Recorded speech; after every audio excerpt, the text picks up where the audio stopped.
Sir basically रेखा ma'am ने हमें 3rd मई को विधानसभा में प्रॉमिस किया था कि हम स्कूल फीस जो है वो बढ़ने नहीं देंगे। जो बढ़ा दी गई है, जो मैटर चल रहे हैं कोर्ट में, वो पुरानी सरकार के साथ थे और इस सरकार के साथ इस सेशन में हम फीस नहीं बढ़ने देंगे।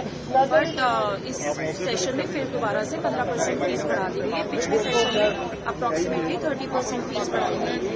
तो टोटल अगर आप देखा जाए 18 अप्रैल से लेकर के 18 अप्रैल 2024 से 1 अप्रैल 2025 तक हमारी टोटल 45% फीस बढ़ चुकी है। कहते पिछले 2 महीनों से हम लोग लड़ ही रहे हैं। सारे स्कूल्स के पेरेंट्स अब तो मिल चुके हैं। एक हमने यूनाइटेड पेरेंट्स वॉइस करके एक अपना फ्रंट भी बना लिया है। आने का मुद्दा यही है कि जो स्कूल्स के अंदर आज के टाइम पे हो रहा है, एजुकेशन की जो कमर्शियलाइजेशन हो रही है, उसी मुद्दे पे हम आए हैं। उसके लिए सरकार ने अपना कहते हैं एक ऑर्डिनेंस भी ले आई है।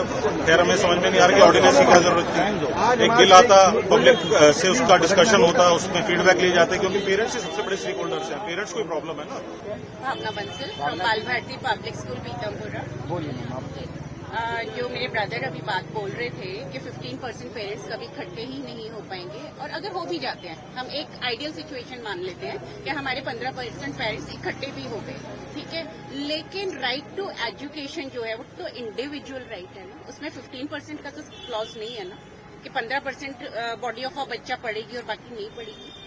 ऐसा कोई क्लॉज नहीं है। So it is a individual right. Right to education is a individual right. अगर एक इंसान को भी परेशानी और ग्रीवेंस है, I think it should be addressed in a democratic society like India, ठीक है ना। तो ये 15% का क्लॉज तो कम्प्लीटली मेरे हिसाब से नल एंड वॉइड कर देना चाहिए।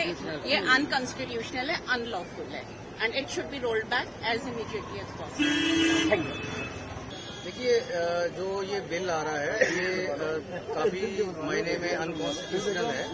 इसमें जो डीडीए लैंड क्लॉज है, सबसे मेजर कंसर्न उन स्कूल्स का भी है, क्योंकि जो डीडीए ने, सरकार ने इन स्कूलों को वर्किंग के लिए फ्री में लैंड दिया है, ना के बराबर कॉस्ट पे दिया है। और अगर उस पे भी अगर ये मनमाने ढंग से फीस बढ़ाएंगे, बिना डीओई की परमिशन से फीस बनाएंगे, तो फिर डीओई का पर्पस ही क्या है, सरकार का पर्पस ही क्या है।